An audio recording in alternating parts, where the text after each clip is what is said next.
ஹalleluya, good morning. எப்படி இருக்கிறீங்க?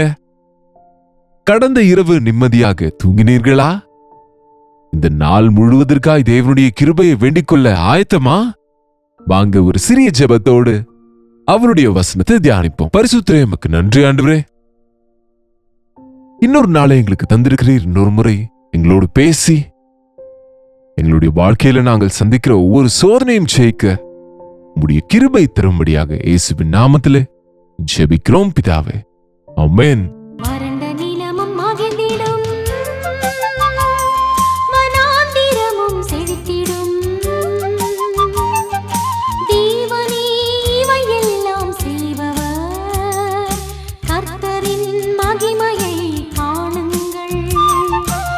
தேவனுக்கு ஸ்தோத்திரம். ஒவ்வொரு நாளும் வசனத்தை கேட்கிறீங்களா? வசனம் வசனம். எந்த ஊழியர் பேசுகிறாரு, எந்த பாஸ்டர் பிரசங்கிக்கிறார் என்பது அல்ல. தேவன் தம்முடைய வசனத்தின் மூலம் என்னோடு என்ன பேசுகின்றார் என்பது நமக்கு ரொம்ப முக்கியமானதுங்க.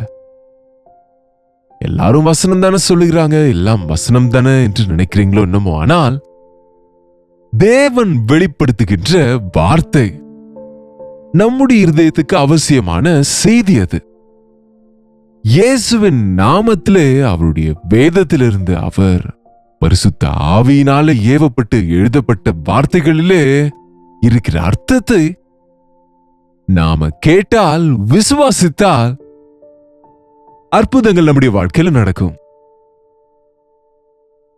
27ஆம் சங்கீதம் இன்றைக்கு கொஞ்சம் தியானிப்போம். கர்த்தர் என் வெளிச்சமும் என் ரட்சிப்புமானவர்.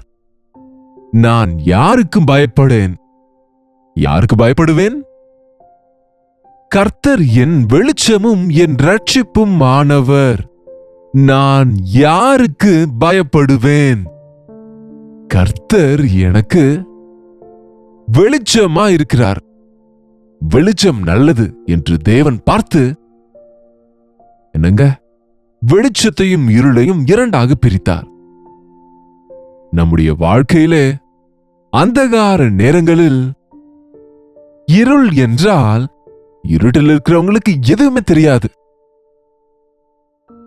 கண்களை மூடிக்கொள்ளுங்க. நீங்க கண்களை மூடி இருக்கும் போது உங்களுக்கு முன்பு இருக்கிற எதுவும் உங்களுக்கு தெரியாது. ஒன்றும் புரியாத நிலைமை. இந்த உலகம் பிசாசின் கைகளில் சிக்கின பொழுது மனிதனின் இருதயத்துக்கு குருட்டாட்டத்தை உண்டாக்கியது. பாருங்க, நம்ம கண்கள் வேலை செய்யாவிட்டாலும் இருளே. நம்ம கண்கள் நன்றா இருந்தாலும் நம்ம சுற்றி இருள் இருந்தாலும் இருளே. இருளிலே எங்க போகிறோமோ தெரியாது. இருளிலே நம்ம என்ன செய்கிறோமோ தெரியாது. இருளிலே நம்ம எப்படி இருக்கிறோம்னு கூட தெரியாது. இந்த உலகம் அந்தகாரத்தால் நிறைந்த உலகம். இந்த உலகம் அறியாமையினால் நிறைந்திருக்கிற உலகம். இந்த உலகத்துல என்ன என்ன என்ன செய்கிறோம் என்பது தெரியாமலேயே செய்து கொண்டிருக்கிறது போல இருக்கிறோம் நாம. ஒரு சில நேரங்களில் ஒரு சில நிலைமையில நம்ம சந்திக்கிற சூழ்நிலைகளை பார்க்கும்போது ஒரே குழப்பம், ஒன்றுமே புரியல என்ற வார்த்தை நம்ம தமிழருக்கு அது வழக்க சொல்ல ஆயிடுச்சுல.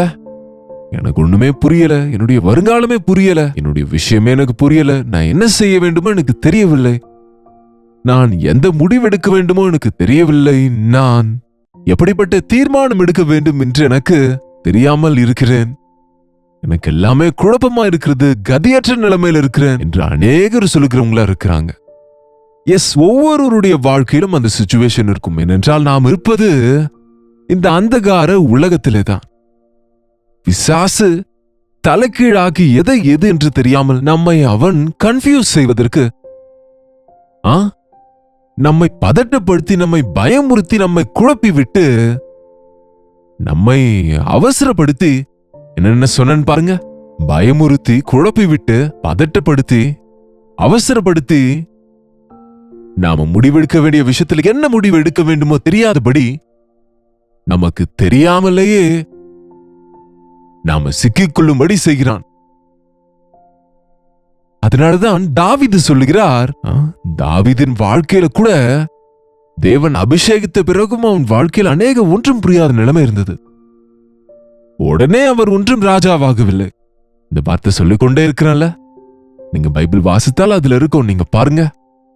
கிட்டத்தட்ட 15-14 வருஷங்கள் அவருடைய வாழ்க்கையில் அவர் வாழ்க்கை என்னவென்று அவருக்கே புரியவில்லை.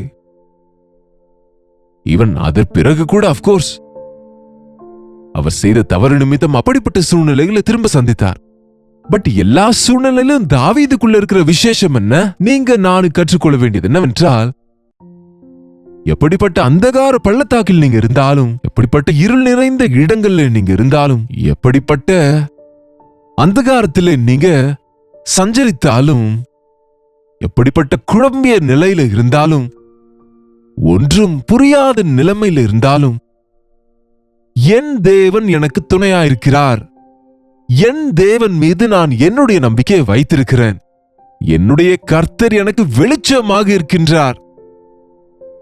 பாருங்க, தேவன் வெளிப்படுத்தும் போது நம்முடைய மனக்கண்கள் திறக்கப்படும்.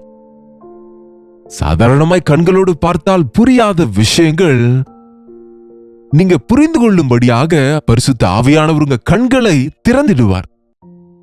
அதனாலதான் தாவீது அப்பப்ப ஜெபிப்பாரு, உம்முடைய வேதத்தில் இருக்கிற அதிசயங்களை காணும்படியாக என் மனக்கண்களை திறந்தருளும் என்று. என்னங்க, நாம அங்க குழி இருக்கு என்று தெரிந்தால் விழாம ஜாக்கிரதையா இருப்போம். இங்க பிரச்சனை இருக்கு என்று அறிந்தால் அந்த விஷயத்துல நம்ம ஆயத்தமாவோம். நமக்கு தெரியாத நிலைமையிலே எல்லாரையும் நம்புவதாலே, எல்லா சூழ்நிலையும் அனுகூலமா எடுத்துக்கொள்வதனாலே, என்னமோ ஒரு நோக்கமே இல்லாத வாழ்க்கை வாழ்வதனால எத்தனையோ பேர் இன்று மரண இருளிலே சிக்கிக் கொண்டு அந்த இருளிலே தடுமாறிக் கொண்டிருக்கிறாங்க. அதனாலதான் அவர் சொன்னார், உம்முடைய வசனம் என் பாதைக்கு வெளிச்சமா இருக்கிறது என்று சொன்னார். இருளிலே எப்படி போக வேண்டும் என்று தெரியாத போது தேவனுடைய வசனமாம் ஒரு டார்ச் போட்டு, நான் நீலகிரி மலைகள்ல ஊழியம் செய்த போது அந்த அடர்ந்த காடுகள் இருக்கிற மலைவாழ் மக்களிடத்துல போகும்போது சில முறை இருட்டாகும் போது ரொம்ப ஆபத்தான நிலை, அங்க வழி தெரியாது, அங்க கால்நடை வழி மாத்திரம் இருக்கும். சோ நாங்க சில டார்ச்சஸ் கொண்டு போவோம். அந்த டார்ச்ல நடைபாதை எங்க என்று பார்த்து, அந்த மெல்லிய வழியிலே மாத்திரம் பக்கத்துல பாம்புகள் இருக்கும், இல்ல தேள் இருக்கும், அல்லது முள் புதர்கள் இருக்கும், பள்ளங்கள் இருக்கும். சோ கரெக்டா அந்த வெளிச்சத்துல நடக்கும்போது பாதுகாப்பா எங்களுடைய இடத்தை அடைவோம். இந்த அந்தகார உலகத்துல தேவனுடைய வசனத்தின் வெளிச்சத்தில் நாம நடந்தால் நித்திய ராஜ்யத்துக்கு சேர முடியும். உம்முடைய வசனம் என் கால்களுக்கு தீபமா இருக்கிறது.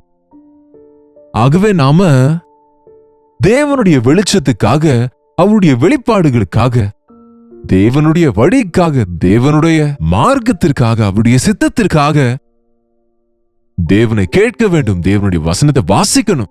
உம்முடைய வசனம் வெளிப்படும் போது வெளிச்சம் உண்டாகும் என்றும் வேதம் நமக்கு சொல்லுகிறது. எப்பொழுது அவருடைய வசனம் வெளிப்படுகிறதோ, ஒன்றும் புரியாத நிலைமையில இது என்று நமக்கு வெளிப்படுத்துங்க. உங்களை சுற்றி தேவ பிரசன்னத்தை அனுபவிக்க முடியும்.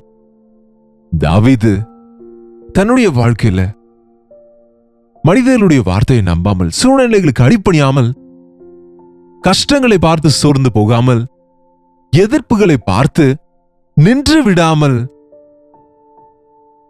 என் ஆண்டவர் வெளிச்சமா இருக்கிறார், எனக்கு வழியை காண்பிக்கிறவரா இருக்கிறார், எனக்கு பாதை காண்பிக்கிறவரா இருக்கிறார், எனக்கு துணையாக இருக்கிறார், எனக்கு எந்த ஆபத்தும் வராமல் காக்கும் ஆண்டவராக எனக்கு இருக்கிறார் என்று, அவர் என் வெளிச்சம், அவர் என் ரட்சிப்பு, என்னை தப்புவிக்கிறவர், என்னை ரட்சிக்கிறவர். நான் யாருக்கும் பயப்பட அவசியம் இல்லை, எதற்கும் பயப்பட அவசியம் இல்லை. நான் அநேக முறை இந்த வார்த்தையை சொல்வேன், நீங்க கேட்டுக்கொண்டுதான் இருக்கிறீங்க. தேவனுக்கு பயப்படுகிறவன் வேற எதுக்கும் பயப்பட அவசியம் இல்லை. தேவனுக்கு பயப்படாதவன் அவன் எல்லாவற்றுக்கும் பயப்பட வேண்டியிருக்கும். எல்லாருக்கும் பயப்படுவான், எல்லா விஷயங்களிலும் பயப்படுவான். ஒவ்வொன்றுக்கும் பயப்படுகிறவங்களா இருக்கிறீங்களா? அல்லது மரண இருளின் பள்ளத்தாக்கில் நடந்தாலும் எந்த ஆபத்தும் எனக்கு வராது, என்னுடைய ஆண்டவர் எனக்கு துணையா இருக்கிறார் என்னும் தைரியத்தோடு முன் செல்கிறீர்களா? என் சத்துருக்களும் என் பகைஞருமாகிய பொல்லாதவர்களின் மாம்சத்தை பட்சிக்க என்னை நெருக்குகையில் அவர்களே இடறி விழுந்தார்கள். என்னை பதட்டப்படுத்துகிறவர்கள் எப்பொழுதும் என்னை சுற்றி இருக்கிறார்கள். எல்லாருக்கும் அப்படிதான் சுற்றியே இருப்பார்கள். விமர்சிக்கிறவர்கள், வாக்குவாதம் செய்கிறவங்க, சோர்ந்து போக பண்ணுகிறவங்க, நோகடிக்கிறவர்கள், வேதனைப்படுத்துகிறவங்க, நிந்திக்கிறவர்கள், நீங்களும் அப்படி இருக்கிறீங்களா என்ன? ஆண்டவர் ஏற்றுக்கொண்டோம் என்று சொல்கிற நாம நிந்திக்கிறவர்களா அல்ல, நிந்தையை பொறுக்கிறவர்களா இருக்க வேண்டும். வேதனைப்படுத்துகிறவர்களாக அல்ல, வேதனைப்படுத்துகிறவர்களை மன்னிக்கிறவர்களா இருக்கணும். ஆண்டவரை அறிந்தவர்கள் கிறிஸ்துவின் அன்பை காண்பிக்கணும், அடித்தவர்களை அடிப்பது அல்ல. என்ன சொன்னார்? தீமையை தீமையினால் அல்ல, தீமையை நன்மையினால வெல்ல சொல்லி இருக்கின்றார். தாவீது சொல்லுகிறாரு, என்னை எத்தனை சத்துருக்கள் எனக்கு என்ன செய்ய நினைத்தாலும் நான் பயப்பட மாட்டேன். எனக்கு விரோதமாக ஒரு பாளையம் இறங்கினாலும் என் இருதயம் பயப்படாது. பாளையம் இறங்கினாலும், ஒரு பெரிய மிலிட்டரி சேனை இறங்கும் பாருங்க, அது போல சில நூற்றுக்கணக்கானோர் எனக்கு விரோதமா இறங்கினாலும் ஒரே நேரத்தில் பாருங்க, சில நேரம் நம்முடைய வாழ்க்கையில எப்படி நம்ம சந்திப்போம், ஒரே நேரத்தில் எல்லா வித பிரச்சனையும், ஆரோக்கிய பிரச்சனை, பொருளாதார பிரச்சனை, குடும்பத்திலே பிரச்சனை, மோதல்கள், என்னங்க பொருளாதார நெருக்கடிகள், ஆபீஸ்ல பிரச்சனைகள், எல்லா பிரச்சனையும் ஒரே நேரம் வரும். நொறுங்கி போகிறாங்க. அந்த அந்த அழுத்தத்துல நீங்க தேவனை தூஷிக்கும்படி செய்ய வேண்டும் என்று, நீங்க சோர்ந்து போய் உங்களை நீங்க நிந்திக்கும்படி செய்ய வேண்டும் என்று, நீங்க தேவனுக்கு விரோதமாய் திரும்ப வேண்டும் என்று சொல்லி சாத்தான் அநேக முயற்சிகளை செய்திடுவான். பட் ஒன்று நினைவுல கொள்ளுங்க, எத்தனை பேர் உங்களை எத்தனை விதங்களில் பாராட்டினாலும் இகழ்ந்தாலும் கூட, புகழ்ந்தாலும் தூஷித்தாலும் கூட, உங்களை அப்ரிஷியேட் பண்ணாலும் உங்களை டிஸ்கரேஜ் செய்தாலும், நீங்க அவர்களை சார்ந்திருந்தா நீங்க தோற்று போய் விடுவீங்க. காரணம், அவங்க என்ன சொன்னாங்களோ அப்படிப்பட்டவங்களா நீங்க இல்ல. எல்லாரும் நல்லவங்கன்னு சொன்னா நீங்க நல்லவங்களும் இல்ல, எல்லாரும் கெட்டவங்கன்னு சொன்னதுனால கெட்டவங்க இல்ல. நீங்க என்னவா இருக்கிறீங்களோ, உங்க தேவனுடைய பார்வையில எப்படி இருக்கிறீங்கன்னு அறியும் போது நீங்க புகழ்ச்சிக்கு விழுந்து போகவும் மாட்டீங்க, பயமுறுத்துதலுக்கு பயப்பட மாட்டீங்க. எனக்கு விரோதமாய் ஒரு பாளையம் இறங்கினாலும், ஒரு சேனையை எதிர்த்து வந்தாலும் பயப்பட மாட்டேன். இருதயம் பயப்படாது. என் மேல் யுத்தம் எழும்பினாலும் இதிலே நான் நம்பிக்கையாயிருப்பேன். ஏனென்றால் அவர் என்னுடைய ரட்சிப்பு, என் கேடகமும் அவர் என் கண்மலையும், என் ஜீவனின் பலனா இருக்கிறார். என்னுடைய ஜீவனுக்கு துருகத்தை போல இருப்பதினாலே அவர் என்னை காப்பாற்றுவார். ஏதாவது பிரச்சனையில் இருக்கிறீங்களா? குடும்பத்தார், வீட்டார், சொந்த ஜனங்கள் உங்களை வேதனைப்படுத்துகிறாங்களா? உடல்நல பிரச்சனைகளாலே வேதனைப்படுகிறீங்களா? பொருளாதார நெருக்கடியால சோர்ந்து இருக்கிறீங்களா? மன ரீதியான சோர்வோடு சிதைந்து இருக்கிறீங்களா? இயேசுவின் மீது உங்க நம்பிக்கை வைங்க, அவரை பற்றி கொள்ளுங்க. புரியவில்லையா? குழப்பத்தில் இருக்கிறீங்களா? ஆண்டவரே, என் மனக்கண்களை திறங்கப்பா, என்னுடைய நிலைமையை நான் அறியும்படிக்கு, என்னுடைய சூழ்நிலையை நான் அறிந்து என்னுடைய நிலைமையுடைய சமூகத்திலே சொல்லிக்கொள்ள எனக்கு உதவி செய்யுங்கப்பா என்று கேளுங்க. பயப்படாதீங்க, மிரட்டலுக்கு பயப்படாதீங்க, சூழ்நிலைக்கு அடிபணியாதீங்க. பிரச்சனைகளில் சிக்கிக்கொண்டோம் என்று இனி இவ்வளவுதான் என்று சோர்ந்து போகாதீங்க. அவர் என் ஜீவனின் துருகம், அவர் எனக்கு வெளிச்சம், என் ரட்சிப்பு, என்னை காப்பாற்றுகிறவர், என்னை நடத்துகின்றவர், என்னை கைவிடாத, என்னை விட்டு பிரியாதவரை நான் விசுவாசிக்கின்றேன் என்று வாய்நாள் சொல்வதால உங்க விசுவாசத்தை ஆண்டவர் மீது வைங்க. உங்களை சுற்றி இருக்கிற பிரச்சனைகள் பனியை போல விலகி போக, நீங்க சந்திக்கிற சூழ்நிலைகளில் யுத்தம் கர்த்தருடையது என்று உணர்ந்து உங்கள் பட்சமாய் போராடும் ஆண்டவர் உங்களுக்கு வெற்றியை தருவார் என்று விசுவாசிங்க. ஜெபிப்போம். பரிசுத்தரே, எமக்கு நன்றி ஆண்டவரே. எத்தனையோ முறை இந்த உலக சூழ்நிலைகள், உலகத்தின் மிரட்டல்கள், இந்த உலகத்தில் இருக்கிற பயங்கள் எங்களை பயமுறுத்தும் போது அப்பா, அநேக விதமான பிரச்சனைகளை சந்திக்கிற மனிதன் ஒவ்வொரு பிரச்சனையிலிருந்தும் விடுவிக்கும் உம்மை நோக்கி பார்க்க உதவி செய்யுங்க. எங்களுக்காகப்பா நீர் சிலுவையிலே தொங்கி இருக்கிறீரே, வனாந்திரத்திலே சர்ப்பம் உயர்த்தப்பட்டது போல இந்த கடைசி காலத்திலே கிறிஸ்துவை உயர்த்தி காண்பிக்க சொல்லி இருக்கிறீரே.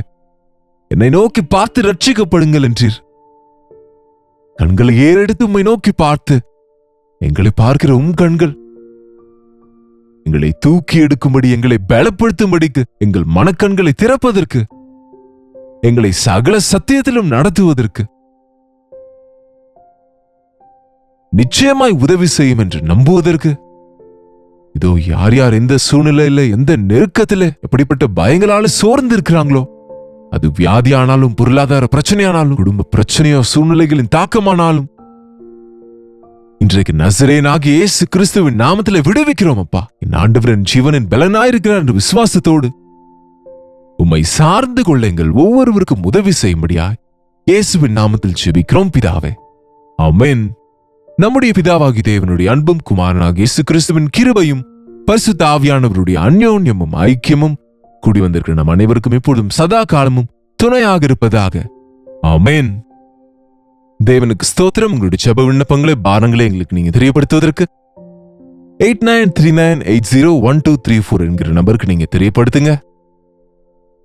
அவைகளில் அநேகமானதற்கு நானும் கூட தனிப்பட்ட விதத்துல கவனிக்கின்றேன், வாசிக்கிறேன். பிளைட்ஸ்ல போகும்போது வெயிட் பண்ணுகிற நேரங்களிலே நான் வாட்ஸ்அப் மெசேஜஸ் பார்த்து எத்தனை விதமான பிரச்சனைகள், துன்பங்கள், கஷ்டங்களோடு கூட இருக்கிறீங்கன்னு அறியும் போது எவ்வளவோ வேதனையோடு கர்த்தரிடத்துல என்னால் முடிந்த வரைக்கும் உங்களுக்காக நான் விண்ணப்பம் செய்கிறேன்.